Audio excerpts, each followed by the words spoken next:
நண்பர்களே வணக்கம். படத்தோட ஒன்லைனர் என்னன்னா, இந்த அழகான ஹீரோயின் கிராமத்துல இருந்து வந்து ஒரு பெரிய சிட்டில தங்குறா. ஹீரோயினோட பிரச்சனை என்னன்னா, இவளுக்கு எப்ப பார்த்தாலும் சம்பவம் பண்ற சிந்தனைகள் வந்துட்டே இருக்கும். அந்த சிந்தனைகள் வந்த உடனே கையடிக்க போயிடுவா. அப்படி பண்ணலன்னா இவளுக்கு பயங்கரமா தலைவலி வரும்.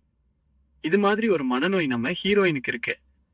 இப்படி ஒரு பிரச்சனை இருக்கிற நம்ம ஹீரோயின் ஒரு ஹாஸ்டல்ல வந்து தங்குறா. எதிர்பார்த்ததை விட நிறைய தரமான சம்பவங்கள் இந்த ஹாஸ்டல்ல பண்றாங்க. ரொம்ப சந்தோஷமா வாழ்க்கையை என்ஜாய் பண்றாங்க. அதுதான் இந்த படத்தோட ஸ்டோரி. நீங்க எதிர்பார்க்கிற நிறைய விஷயங்கள் இந்த படத்துல இருக்கு. படத்தோட ஆரம்பத்துல ஹீரோயினை காமிக்கிறாங்க. காலேஜ்ல சேர்ந்து படிக்கிறதுக்காக கிராமத்துல இருந்து சிட்டிக்கு வந்திருக்கிறா. சிட்டில இவளுக்கு தங்குறதுக்கு இடமே இல்ல. அதனால ஒரு ஹாஸ்டல்ல தங்குறதுக்காக இங்க வந்திருக்கிறான். இவன் தான் ஹாஸ்டலோட ஓனர். ஹீரோயினோட பேரு ஊரெல்லாம் கேட்டுட்டு நீ போய் உள்ள விடாரு. எனக்கு ஒரு சின்ன வேலை இருக்கு, அது செஞ்சுட்டு நான் வர்றேன், நீ அது வரைக்கும் உள்ள வெயிட் பண்ணு அப்படின்னு சொல்லிட்டு இவன் அங்க இருந்து கிளம்புறான். ஹீரோயினும் அவளோட லக்கேஜ் எல்லாம் எடுத்துக்கிட்டு இந்த ஹாஸ்டலுக்குள்ள அப்படியே மெதுவா வந்து உடாடுறா. இந்த ஹாஸ்டல் லேடிஸ் மட்டும் தங்குற லேடிஸ் ஹாஸ்டல் கிடையாது. இங்க லேடிஸும் இருப்பாங்க, ஆம்பளைங்களும் இருப்பாங்க. எல்லாருமே ஒன்னா தங்குற அந்த மாதிரி ஒரு ஹாஸ்டல். லக்கேஜ் எல்லாம் எடுத்துட்டு அப்படியே உள்ள வந்த உடனே பக்கத்துல இருக்கிற ஒரு ரூம்ல இருந்து யாரோ மேட்டர் பண்ற சவுண்ட் இவளுக்கு கேக்குது. என்னடா இது, ஹாஸ்டலுக்குள்ள வந்த உடனே இந்த மாதிரி சவுண்ட் எல்லாம் கேக்குது, அதுவும் பகல்லையே இப்படி பண்றாங்களே அப்படின்னு ஹீரோயின் அந்த சவுண்ட கேட்டு அப்படியே மிரண்டு போறா. சம்பவத்தை பண்றவங்க அவசரத்துல கதவு திறந்து போட்டு பண்றாங்க. அதை ஹீரோயினும் பாக்குறான். உள்ள அப்படி என்ன பண்றாங்க அப்படின்னு பாருகிறதுக்காக ஹீரோயின் மெதுவா நடந்து போய் எந்த சத்தமும் போடாம அப்படியே வெளியே நின்னுகிட்டு எல்லாத்தையும் பாருகிறா. இந்த ரூமுக்குள்ள ஒரு அனல் பறக்கும் சம்பவத்தை பண்றாங்க. நல்லா வெழுன்னு போட்டு வெளுத்து வாங்குறா. அப்படி பட்டைய கலப்பி சூப்பரா செய்யறத பார்க்க ஹீரோயினால அதுக்கு மேல கண்ட்ரோல் பண்ணவே முடியல. அத பார்த்துக்கிட்டே அங்க நின்னுகிட்டே கையடிக்கிறா. உலகத்தையே மறந்து உல்லாசமா இருக்கிறா. அவ அப்படி செஞ்சுட்டு இருக்கும்போது இந்த ஹாஸ்டலுக்குள்ள யாரும் நடந்து வர சவுண்டு இவளுக்கு கேட்டது. நம்ம இப்படி ஒளிஞ்சு நின்னு இந்த மேட்டரை பார்த்து கையடிக்கிறத யாராவது பாத்திர போறாங்க அப்படின்னு பயந்து ஹீரோயின் அங்கிருந்து ஓடி போய் ஒரு சோபால உடாந்துக்கிறான். வந்தது யாருன்னு பார்த்தா ஹாஸ்டலோட ஓனர். இந்த ஹாஸ்டலோட ரூல்ஸ் எல்லாம் சொல்லி இங்க எத்தனை ரூம்ங்க இருக்கு, உன்னோட ரூம் எது அப்படின்னு எல்லாத்தையும் ஹீரோயின் கிட்ட விளக்குறான். ஆனா இவன் சொல்றத எதையுமே ஹீரோயின் கவனிக்கவே இல்லை. அவனோட மனசு ஃபுல்லா அவ பார்த்த அந்த மேட்டர் மட்டும் அப்படியே படம் மாதிரி ஓடுது. இவனும் பாக்குறதுக்கு வாட்ட சாட்டமா கட்டு மஸ்தா நல்ல ஹைட்டா இருக்கிறான். ஜிம்முக்கெல்லாம் போய் பாடிய நல்ல ஸ்ட்ராங்கா வச்சிருக்கிறான். அவன் பேசும்போது அவன் என்ன பேசுறான் அப்படின்னு ஹீரோயின் எதுவுமே கவனிக்காம இவன் கூட சம்பவத்தை செஞ்சா எப்படி இருக்கும் அப்படின்னு கற்பனை பண்ணி பாருகிறா. முதல் மாசத்தோட வாடகை அமௌண்ட்டை இவன்கிட்ட கொடுக்கறா. அடேங்கப்பா, என்ன ஹாஸ்டல்டா இது, உள்ள வந்த 5 நிமிஷத்திலேயே ஒரு அருமையான மேட்டரை நம்ம பார்த்தோம். இங்க தங்க போற ஒரு நாளும் சூப்பரா என்ஜாய் பண்ணணும் அப்படின்னு ஹீரோயின் பிளான் பண்றா. லக்கேஜ் எல்லாம் எடுத்துக்கிட்டு அவளோட ரூமுக்கு வரா. எல்லாத்தையும் ஒரு ஓரமா வச்சுட்டு அவளோட குடும்பத்தோட போட்டோவை எடுத்து பாக்குறா.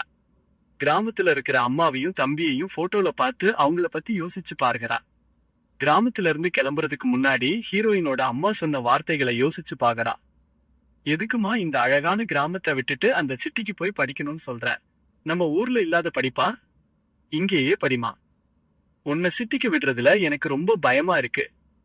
சிட்டிக்கு படிக்கிறதுக்கு போன பொண்ணுங்க யாரும் ஒழுங்கா திரும்பி வந்ததே இல்ல. எனக்கு உன்னை நினைச்சா ரொம்ப பயமா இருக்கு. உனக்கு சிட்டியில யாரையுமே தெரியாதே. நீ அங்க போனதுக்கு அப்புறம் உன்னை யாரு பாத்துப்பா, உனக்கு யாரு சாப்பாடு போடுவா, உனக்கு ஏதாவது உடம்பு சரியில்லைன்னா உன்னை யாரு பாத்துப்பா, அதெல்லாம் பத்தி யோசிச்சு பார்க்கும்போது எனக்கு ரொம்ப பயமா இருக்கு. நீ எங்கேயும் போகாத, சிட்டிக்கு போகாத, நம்ம கிராமத்திலேயே இரு அப்படின்னு ஹீரோயினோட அம்மா சொல்றாங்க. ஆனா ஹீரோயின் இதெல்லாம் கேடுற மாதிரியே இல்ல. நம்ம கிராமத்துல காலேஜே இல்ல, அப்படி இருக்கும்போது நான் என்னத்த படிக்கிறது, காலேஜ்ல சேர்ந்து படிச்சாதான் எனக்கு நல்ல வேலை கிடைக்கும். அதனால காலேஜ்ல சேர்றதுக்காக எனக்கு சிட்டிக்கு போறது தவிர வேற எந்த ஆப்ஷனும் இல்ல. என்னை மன்னிச்சிருங்க. நான் சிட்டிக்கு போனதுக்கு அப்புறமும் நல்ல பொண்ணாதான் இருப்பேன், எந்த தப்பும் செய்ய மாட்டேன். நான் தினமும் உங்களுக்கு போன் பண்றேன். எனக்கு அங்க எந்த பிரச்சனை இருந்தாலும் கண்டிப்பா உங்ககிட்ட சொல்றேன். என்னை பத்தி யோசிச்சு கவலைப்படாதீங்க. நீங்க தைரியமா இருங்க, சந்தோஷமா இருங்க அப்படின்னு சொல்லிட்டு ஹீரோயின் அவளோட கிராமத்தை விட்டு அப்படியே கிளம்பி போறா. இதை எல்லாத்தையும் ஒரு சின்ன பிளாஷ்பேக் மாதிரி யோசிச்சு பாக்குறா. அப்படி பிளாஷ்பேக் எல்லாம் முடிஞ்சு பிரசன்ட் டைமுக்கு வரா. சாயந்தரம் ஆனதும் ஹீரோயினோட ரூம்ல தங்குற ஹீரோயினோட ரூம் மேட் பொண்ணு இங்க வந்து ஹீரோயினை சந்திக்கிறா. இந்த ஹாஸ்டல்ல ஒரு ரூம் 2 பேரும் ஷேர் பண்ணிக்கணும். அப்படி ஷேர் பண்றதால இந்த பொண்ணு ஹீரோயினோட ரூம்ல தங்குற ஒரு ரூம் மேட். இந்த ரூம் மேட் பொண்ணு ஹீரோயின் கிட்ட சில கேள்விகளை கேடறான். பேரு, ஊரு, நீ எந்த காலேஜ்ல படிக்கிற, என்ன கோர்ஸ் படிக்க போற, மேட்டர் எல்லாம் பண்ணுவியா, எத்தனை தடவை பண்ணிருக்கிற, அது மாதிரி ரொம்ப முக்கியமான நிறைய கேள்விகளை கேட்டுட்டு இந்த ஹாஸ்டலை பத்தியும் இதுல தங்குறவங்கள பத்தியும் இந்த பொண்ணு ஹீரோயினுக்கு எல்லாத்தையும் விளக்குறான். இந்த ஹாஸ்டல்ல எல்லா ரூம்லயும் ஜோடி ஜோடியா தான் தங்குறாங்க. இங்க தங்குற யாருக்குமே வெக்கம் மானம் எதுவுமே கிடையாது. அப்படியே கதவை திறந்து போட்டுட்டு நல்ல மேட்டர் பண்ணுவாங்க. அதெல்லாம் பார்த்து நீ பயந்துராத. உனக்கும் செய்யணும் அப்படின்னு இருந்தா ஒண்ணு யோசிக்காம அந்த ரூமுக்குள்ள அப்படியே போயிடு. அவங்க கூட சேர்ந்து உன்னாலையும் விளையாட முடியும் அப்படின்னு ஹீரோயினோட ஃப்ரெண்ட் சொல்ல, ஹீரோயின் சொல்றா, நீங்க என்ன சொல்றீங்கன்னு எனக்கு புரியுது. நான் இந்த ஹாஸ்டலுக்குள்ள வந்த உடனே ஒரு ரூம்ல சம்பவம் பண்றத நான் பார்த்துட்டேன். ஒரு அருமையான சம்பவமா இருந்தது. எனக்கு இதுல எந்த பயமும் எந்த ஒரு பிரச்சனையும் இல்ல. இன்னும் கேட்டா இதெல்லாம் எனக்கு ரொம்ப பிடிக்கும். ஒரு சூப்பரான ஹாஸ்டலுக்கு தான் நான் வந்து சேர்ந்திருக்கிறேன் அப்படின்னு இங்க காலடி எடுத்து வச்ச உடனே நான் தெரிஞ்சுக்கிட்டேன். உண்மையிலேயே நான் ரொம்ப லக்கி. எங்களோட கிராமத்துல இருந்திருந்தா என்னால இப்படி எல்லாம் என்ஜாய் பண்ணிருக்கவே முடியாது. அங்கெல்லாம் இதெல்லாம் ரொம்ப பெரிய தப்பு அப்படின்னு எல்லாருமே ரொம்ப பயந்து பயந்து வாழ்றாங்க அப்படின்னு ஹீரோயின் சொல்றா. அதுக்கப்புறம் இந்த ஹாஸ்டல்ல தங்குறவனுங்களோட பேரு, அவனுங்க எங்கெல்லாம் வேலை செய்யறானுங்க, ஒரு நாளைக்கு எத்தனை தடவை இவனுங்க சம்பவம் பண்ணுவாங்க அப்படின்னு இங்க தங்குறவனுங்களோட பழக்க வழக்கங்களை ஹீரோயினோட ஃப்ரெண்ட் ஹீரோயின் கிட்ட எல்லாத்தையும் ரொம்ப டீட்டெயிலா சொல்றா. கொஞ்ச நேரத்துக்கு அப்புறம் இந்த ஹாஸ்டல்ல தங்குற எல்லாருமே ஒன்னா உடாந்து சாப்பிடுறாங்க. புதுசா வந்திருக்கிற நம்ம ஹீரோயின் அவளை இன்ட்ரடியூஸ் பண்ணி வைக்க எல்லாரும் ஹாய் சொல்லி அவங்களோட பெயரை ஹீரோயின் கிட்ட சொல்லி எல்லாருமே ஹீரோயின் கிட்ட ரொம்ப சந்தோஷமா பேசுறாங்க. இவ கூட பேசுறவனுங்க நல்ல லுக் விட ஹீரோயினும் பதிலுக்கு நல்ல லுக் விடுறா. கூடிய சீக்கிரமே எல்லாரும் சேர்ந்து ஒரு அருமையான விளையாட்டை விளையாடலாம், நிறைய சூப்பரான சம்பவங்களை செய்யலாம் அப்படின்னு வார்த்தைகளால சொல்லாம கண்ணுல அப்படியே சிக்னல் கொடுத்துக்கிட்டு எல்லாருமே அப்படியே பேசிக்கிறாங்க. இந்த ஹாஸ்டல்ல தங்குற ஒரு நாளும் வாழ்நாள் ஃபுல்லா மறக்காத மாதிரி சூப்பரா என்ஜாய் பண்ணணும் அப்படின்னு ஹீரோயினும் யோசிக்கிறா. அதுக்கப்புறம் ஹீரோயின் காலேஜுக்கு போறதுக்காக கிளம்புறா. அவ அப்படி போகும்போது அவளோட ஃப்ரெண்ட சந்திக்கிறா. இந்த ஃப்ரெண்ட் எங்க போறானா, பக்கத்துல எங்கேயோ பார்ட்டி நடக்குது. அந்த வீட்டுக்கு இந்த ஃப்ரெண்ட் போறா. நீயும் என் கூட பார்ட்டிக்கு வரியா அப்படின்னு ஹீரோயினை பார்த்து கேக்குறா. அதுக்கு ஹீரோயின் சொல்றா, இல்ல நான் வரல. இன்னைக்கு காலேஜ்ல ரொம்ப முக்கியமான கிளாஸஸ்லாம் இருக்கு, நான் காலேஜுக்கு போயே ஆகணும் அப்படின்னு சொல்றா. ஒரு நாள் காலேஜுக்கு லீவ் போட்டாலும் ஒன்னும் ஆயிராது. நீ என் கூட வா. நான் போக போற பார்ட்டி ரொம்ப சூப்பரா இருக்கும், வேற லெவல்ல இருக்கும். இந்த மாதிரி பார்ட்டிலாம் நீ மிஸ் பண்ணிடாத, மேட்டர்லாம் அருமையா இருக்கும் அப்படின்னு ஹீரோயினோட ஃப்ரெண்டு எவ்வளவோ சொல்லி பாக்குறா. ஆனா ஹீரோயின் கேக்குற மாதிரியே இல்ல. இல்லடி சொன்னா புரிஞ்சுக்கோ, இன்னைக்கு காலேஜுக்கு போயே ஆகணும், நான் இன்னொரு நாளைக்கு வரேன், இன்னைக்கு லீவ் போட முடியாது, புரிஞ்சுக்கோ அப்படின்னு ஹீரோயின் சொல்ல, அதுக்கு மேல டைம் வேஸ்ட் பண்ணாம ஹீரோயினோட ஃப்ரெண்ட் அங்கிருந்து கிளம்புறா. வேகமா அந்த பார்ட்டிக்கு போறா.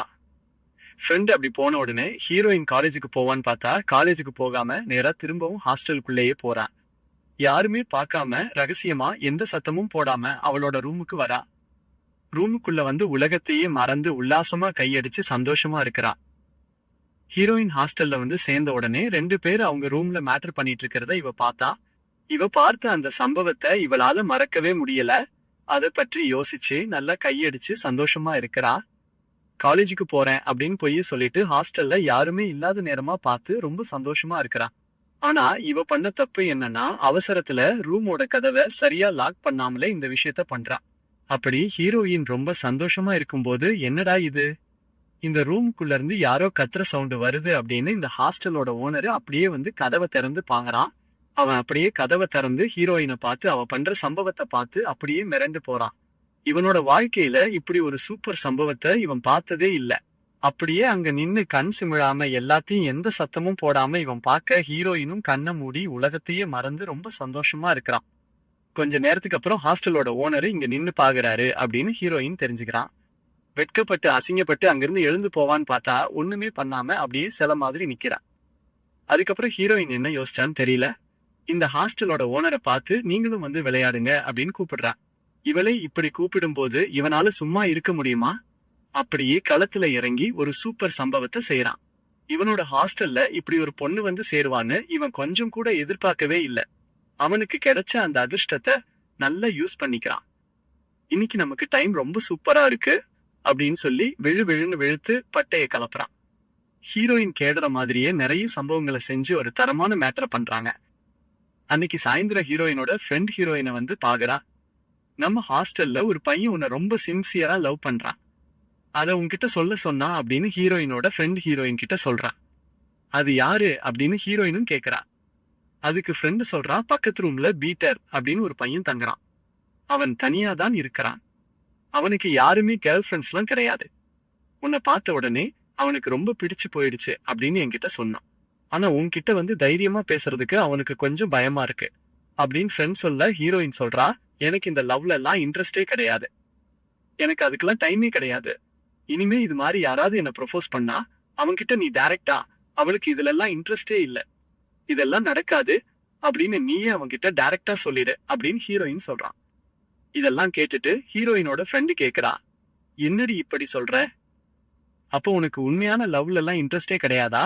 உங்க ஊர்ல நீ இருந்த போது அது மாதிரி நீ எதுவுமே செய்யலையா அப்படின்னு ஃப்ரெண்ட் கேட ஹீரோயின் சொல்றா. எனக்கு அதுலலாம் நம்பிக்கையும் இல்ல, இன்ட்ரெஸ்டும் இல்ல. சந்தோஷமா ஒரு மேட்டர் பண்ணோமா, அதை மறந்துட்டு அடுத்த மேட்டருக்கு போனோமா அப்படின்னு எந்த டென்ஷனும் வருத்தமும் இல்லாம நான் வாழ விரும்புறேன் அப்படின்னு ஹீரோயின் சொல்றா.